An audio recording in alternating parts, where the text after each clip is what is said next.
capítulo 4, certo? Estamos aí agora nos aproximando do final da história. Chegamos agora no final da história do rei Nabucodonosor. E o capítulo 4 de Daniel é o capítulo decisivo para a conversão desse homem, desse rei teimoso, desse rei realmente orgulhoso. E agora Deus usa a última estratégia para que Nabucodonosor pudesse se convencer e pudesse reconhecê-lo como Deus. Então, aí no capítulo 4, você vai perceber uma certa diferença em relação aos outros. Porque esse capítulo 4, acredita-se que quem realmente escreveu esse capítulo foi o próprio Nabucodonosor. Porque você vê que ele está escrito em primeira pessoa. 4 verso 1. O rei Nabucodonosor às pessoas de todos os povos, nações e línguas que habitam em toda a terra. Ou seja, é como se esse capítulo 4 ele fosse uma carta, um relato próprio de Nabucodonosor que foi adicionado ao livro de Daniel. Certo? E quando aconteceram os eventos desse capítulo? Estima-se que 9 anos tenham separado os acontecimentos de Daniel 2 e Daniel 3. Ou seja, do sonho da estátua até a construção da estátua de ouro passaram 9 anos. Certo? Depois,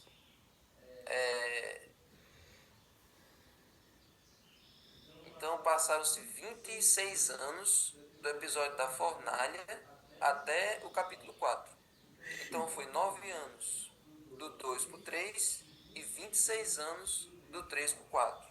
Certo? Então, nessas passagens de tempo, o efeito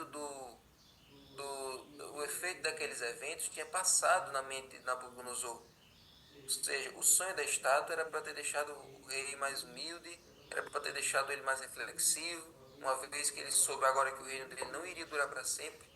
Era para ele ter se entregado a Deus, né, ter dedicado o seu reinado nas mãos de Deus. Só que não, nesses 9 anos, ele foi ficando cada vez mais insatisfeito com aquela interpretação e ele quis dar a própria interpretação dele. Com a estátua de ouro, ele estava querendo dizer que não era só a cabeça, que ele iria durar para sempre. Ou seja, então aqueles 9 anos não adiantaram de nada na mente dele.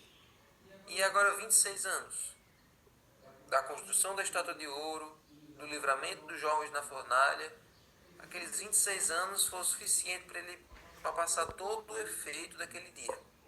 Toda a admiração, toda a demonstração, a declaração que ele teve, que ele fez ali de que Deus é o Deus de verdade, de que somente aquele Deus de Sadraque, Mesaque e Abednego era o único que era capaz de livrar.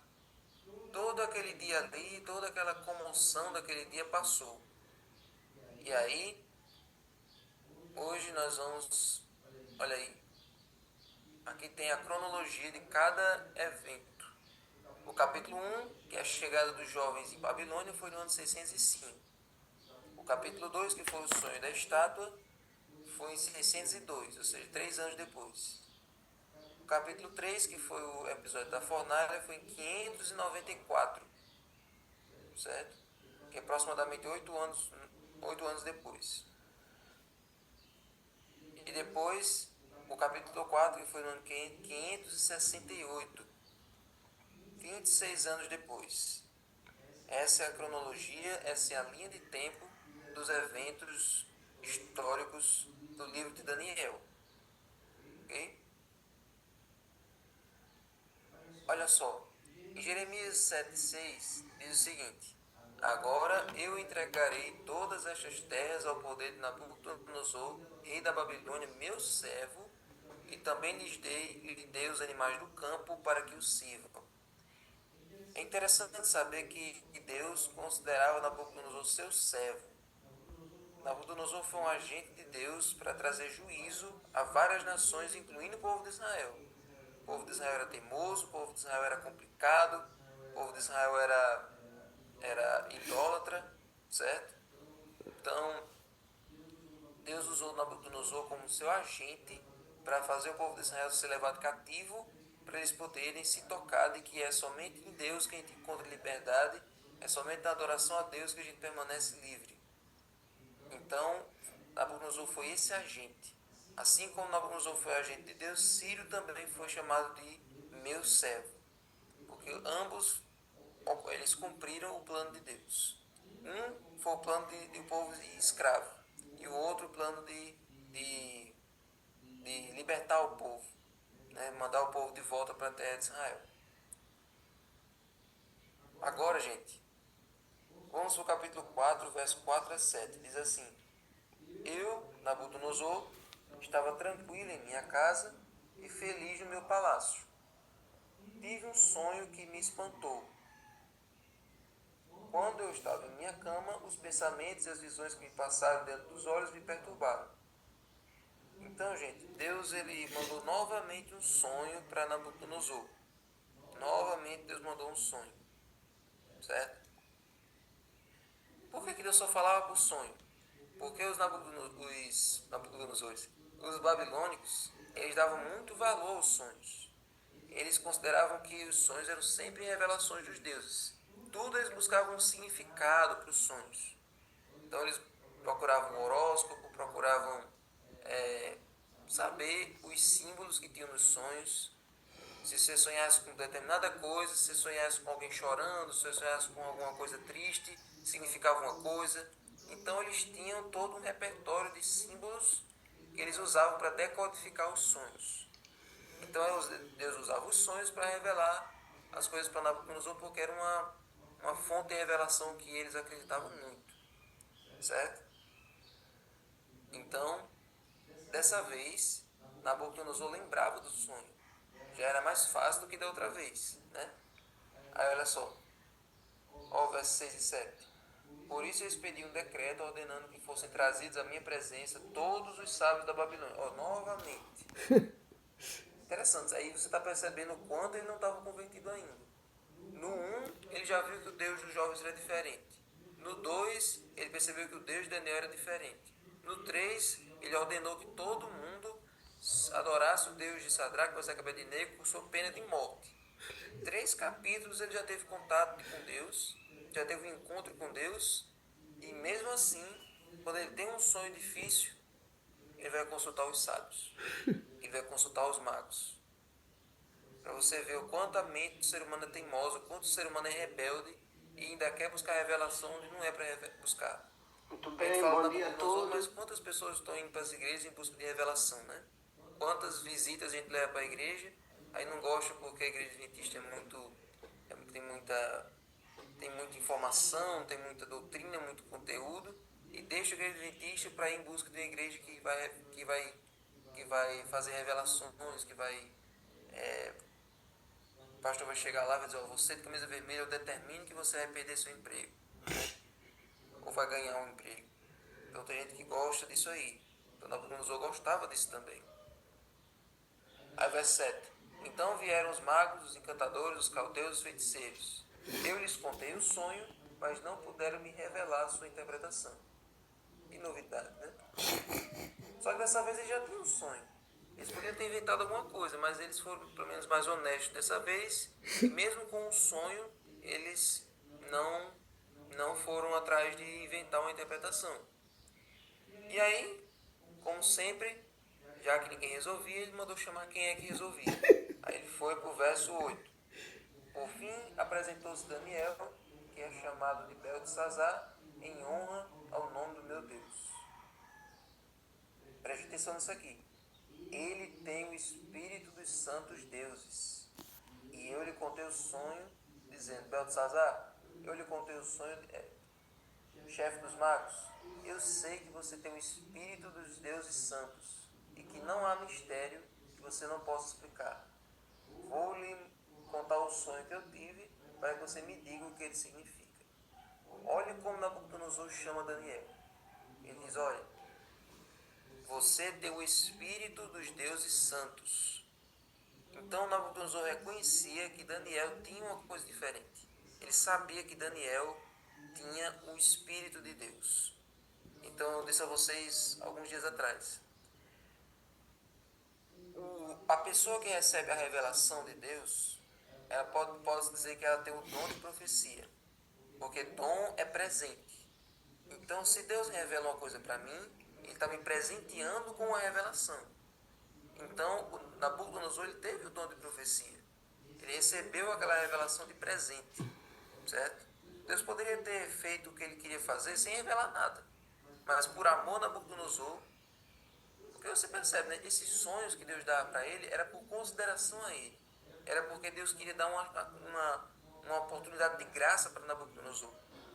Então o dom é um presente, a profecia que Nabucodonosor recebeu foi um presente, mas ele não estava entendendo. Então quem interpretava era quem tinha o espírito de profecia, que era Daniel. Então Daniel foi lá e revelou o significado. Então, gente, hoje nós temos o dom e nós temos o espírito. Nós temos as profecias e também temos a capacidade de interpretá-las, porque nós temos o espírito de profecia. Amém. Então, nós somos um povo mais do que privilegiado. Deus revelou as profecias aos profetas da Bíblia, a Ellen White, e assim essas profecias chegam até nós e nós temos a capacidade de entendê-las e explicá-las. Então, Deus revelou um sonho a Nabucodonosor. Que sonho foi esse? Eu não vou ler tudo, mas eu vou só resumir aqui para vocês. Então, Nabucodonosor ele sonhou com uma grande árvore. Essa árvore ficava no meio da terra e a altura dela chegava até o céu. Todos os seres viventes, todos os animais, né, domésticos, selvagens, as aves do céu vinham e se agrupavam ali. As aves faziam morada e os animais achavam sombra. Só que um dia, um santo que desceu do céu cortou a árvore, deixando apenas a raiz e parte do tronco amarrada em correntes e ficando assim nessa situação por 7 tempos. Aí, olha, já aparece o primeiro símbolo profético. 7 tempos, tempos em profecia significam anos, certo? Não é dias, não é semanas, não é meses, não é estações, não é semestres, é anos. Tempos em profecia representam anos. Então o sonho era, esse vai ficar nessa condição por 7 anos. Aquela árvore grande, tá aí ó, vocês estão vendo aí ó, tem uma árvore gigantesca aí ó no sonho, tá aqui Nabucodonosor dormindo e tá aqui a árvore. Então essa árvore gigantesca ia ser cortada e ia ficar só o topo, por 7 anos. E aí olha só, o verso 20 ao 22 e o 25, Daniel agora faz uma interpretação mais direta do sonho. Ele diz, olha, Deus predisse no sonho que Nabucodonosor ele seria cortado do seu reino e passaria a viver como um animal durante 7 anos. Olha aí. Então, quando Daniel contou o sonho e Nabucodonosor pediu a interpretação, Daniel ficou preocupado em contar a revelação. Daniel ficou assim, muito pesaroso em contar isso. Porque quando Daniel recebeu a interpretação na mente dele, de que aquele se aplicava a Nabucodonosor, ele ficou com receio de contar. Mas aí Daniel teve que dizer isso, porque essa era a verdade, era isso a mensagem que Deus queria passar. Então, verso 25: o Senhor será expulso do meio das pessoas, a sua morada será com os animais selvagens, o Senhor comerá capim como os bois, e será molhado pelo orvalho do céu. E passarão 7 anos, até que o Senhor, ó Rei, reconheça que o Altíssimo tem domínio sobre os reinos do mundo e os dá a quem Ele quer. Quanto ao que foi dito sobre que se deixasse o topo da árvore com as suas raízes, isso significa que o seu reino voltará a ser seu, depois que o Senhor tiver reconhecido que o céu domina. Olha como Deus é bom. Então Deus ia dar esse choque de realidade nele, ia fazer ele virar um bicho, ia passar 7 anos nessa condição, mas depois ele iria voltar a ser rei. Então Nabucodonosor podia ter deixado de ser rei para sempre. Deus poderia ter dito, olha, eu vou tirar o seu reino de você e vou dar a outra pessoa, você vai virar bispo o resto da sua vida.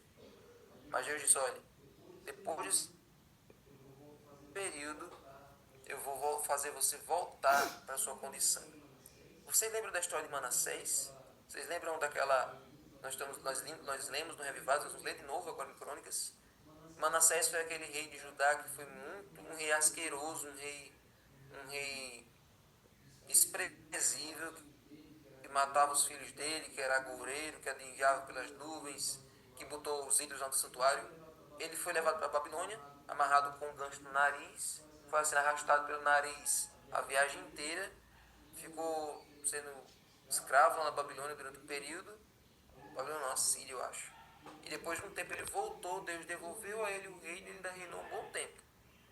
Então, Deus é tão bom que ele dá uma segunda chance para cada um. Até para as pessoas que menos merecem, até para as pessoas que você olha e diz, essa pessoa merece a morte, Deus vai lá e dá uma nova chance, dá uma nova vida para ela. Manassés nasceu de novo. Ele virou um outro rei, ele virou uma outra pessoa temente a Deus, totalmente diferente do que ele tinha sido da primeira vez. Então, Deus, ele estende para nós mais uma chance, mais um tempo de misericórdia. Quantas vezes puder, Deus dá várias chances para nós em vida, enquanto a nossa mente está maleável à voz do Espírito Santo. Então ele deu uma segunda chance para Manassés e ofereceu uma segunda chance para Nabucodonosor. E olhe como Daniel ele se importava com Nabucodonosor. Verso 27. Portanto, ó rei, aceite o meu conselho, abandone os seus pecados, praticando a justiça, e acabe com suas iniquidades, usando de misericórdia para com os pobres, assim talvez a sua tranquilidade se prolongue. Gente, uma coisa que eu acho muito importante, muito interessante e que o mensageiro de Deus deve ter é essa sensibilidade com a pessoa para quem ele está revelando a mensagem. Porque o profeta, ele está ali para trazer a mensagem, seja ela qual for, mas ele tem que ter uma empatia por quem ele está mostrando a mensagem. Para você ver, Jonas, por exemplo, Jonas foi um profeta que não tinha isso. Jonas, ele queria realmente que a profecia se cumprisse. Ele foi determinado para ir para Nínive com aquele desejo de que a cidade realmente fosse destruída. Ele saiu pregando durante aqueles dias, durante 40 dias, e que a cidade ia ser destruída. O povo se arrependeu e Jonas ficou enfurecido porque teve arrependimento. Ele queria ver de camarote a cidade sendo arrasada. Jonas não tinha um espírito de missionário. Ele foi um missionário, mas com um espírito não missionário. Ele queria realmente ver a destruição. Mas Daniel, mesmo sendo... Vamos reiniciar. Não tem problema. A gente reinicia. A gente abre de novo. Não tem nada a ver. Vamos lá.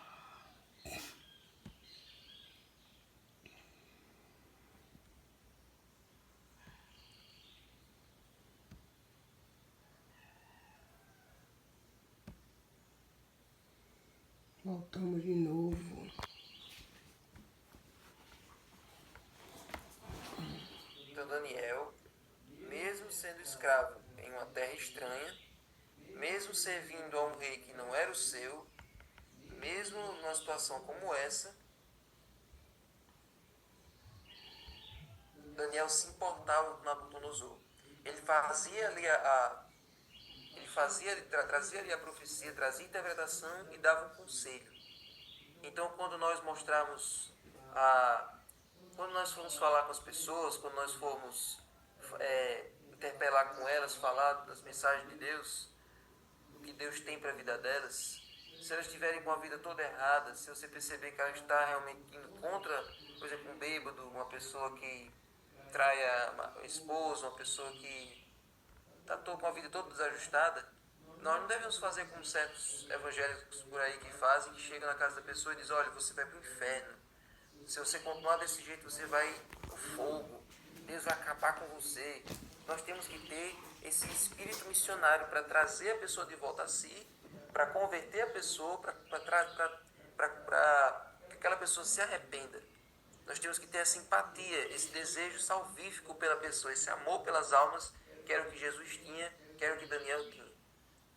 Então Daniel podia ter falado a interpretação e ter dito, bem feito. Isso é para você aprender a deixar de ser orgulhoso. Tomara que isso aconteça o mais rápido possível.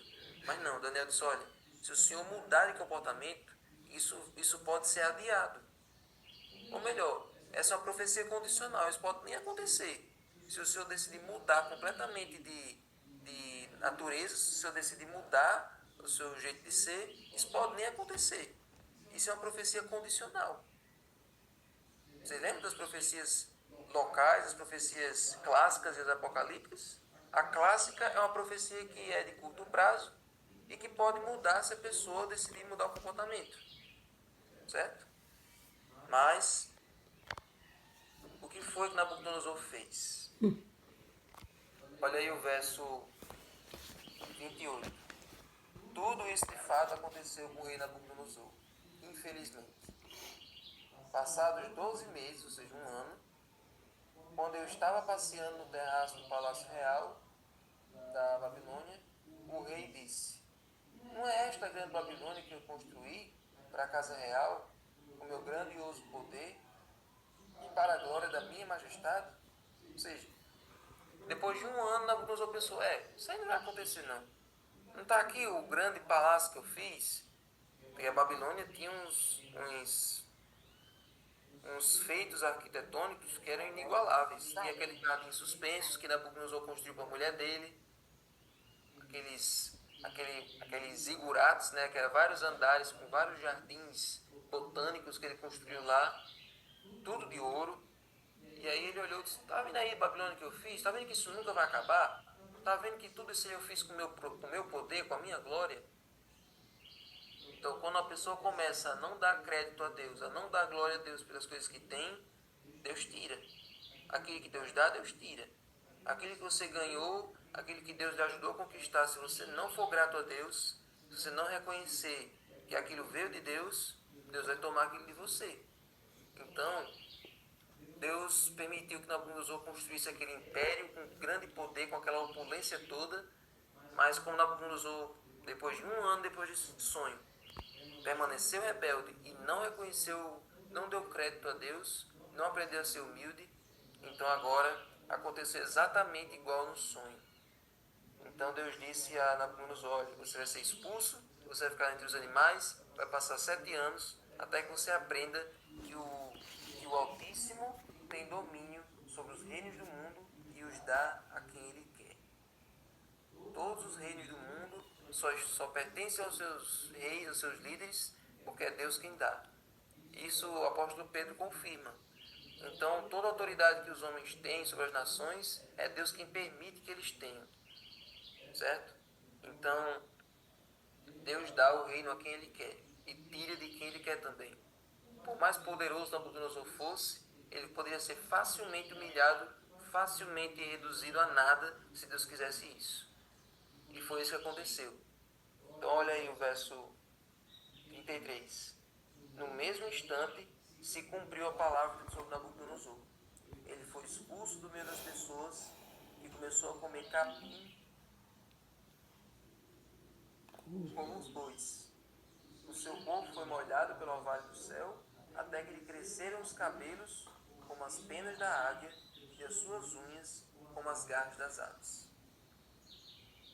Então, aí é uma representação bem precisa do que aconteceu com ele, ó. Então ele começou a andar de 4, que nem um bicho. Os cabelos cresceram, ele ficou com essa cara de doido. O corpo ficou todo peludo, o corpo todo deformado. E as mãos e os pés, ó, as unhas cresceram e ficaram como garras. Essa condição, gente, ela é uma condição médica chamada de licantropia ou boantropia. Deixa eu tirar aqui, tem alguém escrevendo aí, eu acho que é Dulce.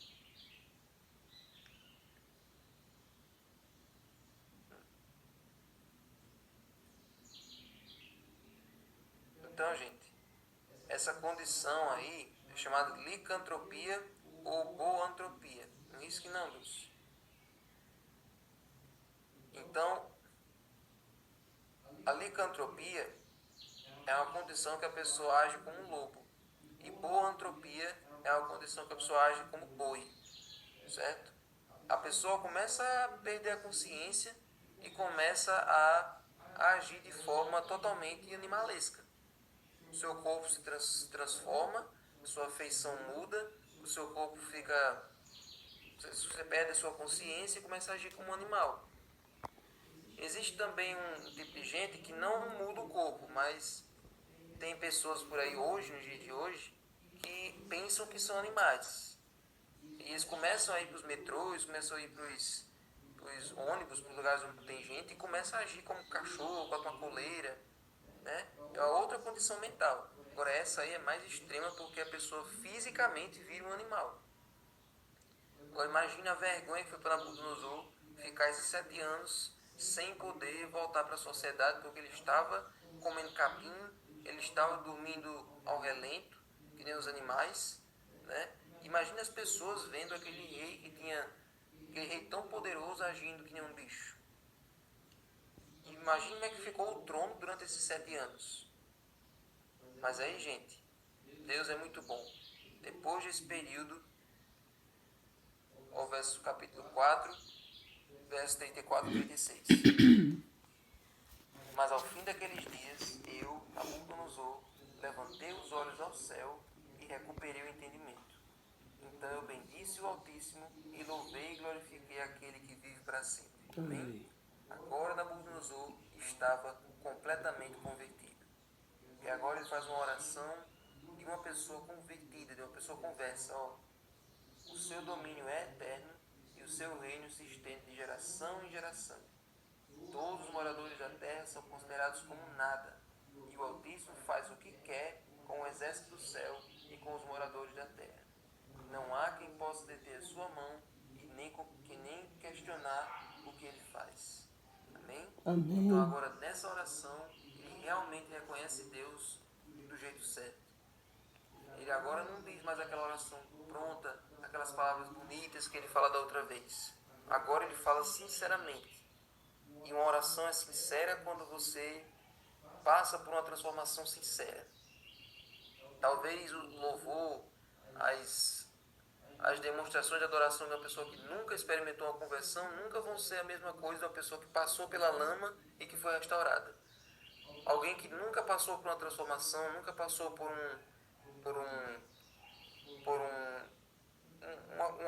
nunca experimentou a graça de fato, essa pessoa nunca vai saber o que é estar no fundo do poço e ser restaurado. Uma pessoa que passou por isso, ela ora com mais fervor, ela nunca mais tem vontade de sair dos caminhos de Deus porque ela sabe como era antes. Então agora Nabucodonosor estava orando de forma consciente, de forma convicta, porque ele passou pela experiência da sua vida do que é estar no fundo do poço. Então, gente, no final ele reconhece, olha, agora eu recuperei o entendimento, voltei ao meu reino, os meus conselheiros voltaram para mim e a minha grandeza se tornou ainda maior. Verso 36, olha, ele foi restabelecido ao cargo de rei e tudo que ele conquistou dali para frente foi muito maior do que ele conquistou até então. Agora eu, Nabucodonosor, louvo, engrandeço e glorifico o Rei do céu, porque todas as suas obras são verdadeiras e os seus caminhos são justos. Ele tem poder para humilhar os orgulhosos. Agora sim, ele estava do jeito que Deus queria. Agora sim, Nabucodonosor percebeu que é Deus quem coloca o poder e quem tira o poder de quem ele quer.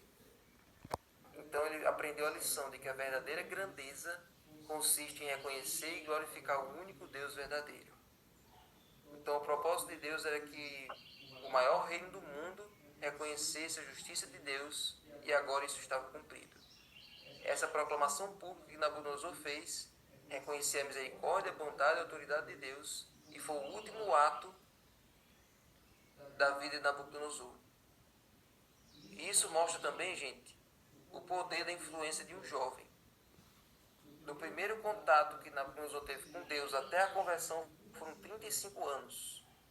Então a influência de Daniel, a amizade de Daniel com Nabucodonosor foi decisiva para ele se converter. Então, Nunca subestime o poder da amizade. Nunca subestime a influência que um contato missionário, uma amizade com alguém pode ter. Se você não desiste de uma pessoa, se você quer ver muito ela no céu, não abandone ela. Não deixe ela de lado. Não, não, não desista de mandar mensagem de Deus, não desista de convidar ela. A insistência de Daniel com Nabucodonosor, a empatia, a compreensão, o amor que ele tinha por ele, foi o suficiente para fazer com que ele se convertesse. Demorou 35 anos, mas aconteceu. Então, Deus ele não tem prazer em fazer com que o perverso se perca. Ele tem prazer que o perverso se converta do seu caminho e viva. Convertei-vos dos vossos maus caminhos. Por que a vez de morrer, ó casa de Israel? Então, o que Deus quer é que a gente reconheça a soberania dele em nossa vida. Amém? Senhor Deus, muito obrigado, Senhor, porque a tua graça nos alcança. Muito obrigado, Senhor, porque o Senhor não desiste de nós. Obrigado. O Senhor usa de várias estratégias, de vários meios para fazer a gente se tocar. E a gente é teimoso, a gente é rebelde, a gente diz não, a gente inventa desculpas. Mas a tua graça nos transforma, nos leva, nos tira do lamaçal e nos faz vestir roupas limpas e nos sentar do lado do teu trono. Amém. Então, Senhor, que essa graça nos transforme hoje, que esse poder nos mude e nos converta hoje, Sim. assim como aconteceu com Nabucodonosor. Que possamos ser humildes e reconhecer a tua soberania, o teu senhorio em nossa vida. Sim. Fica conosco, abençoa-nos nesse dia de hoje. Muito obrigado, Senhor, pela tua ressurreição. O fato do Senhor estar vivo é a garantia de que nós também um dia vamos viver. Sim, Deus. Viver eternamente. Vamos ressuscitar. A morte não vai ter ponto final. Sim, Deus. Por favor, Senhor, que essa esperança enche o nosso coração nos momentos de luto, nos momentos de dor. Quando um dia perdermos alguém que nós amamos, se infelizmente isso acontecer, que o luto não nos consuma, não nos deixe desesperados, que nós possamos ter a esperança da tua volta, do teu retorno, da ressurreição que o Senhor prometeu. Em nome de Jesus. Amém. Amém. Amém, amigos. Fiquem com Deus. E outra coisa. Amém. Baixe. Davi, hoje todo mundo voltou. Só perdemos dois. Amém. Bom dia para todos. Os que estavam no primeiro momento, só faltou dois no segundo momento. Se todo mundo voltar no segundo momento, a gente continua aqui em Menta. Tinha 26 e agora tem 24. Então, vamos continuar mesmo com os outros. Então, até amanhã, gente. Fiquem Bom com Deus. dia, gente. Feliz semana para todos. Amém. Que Deus nos abençoe.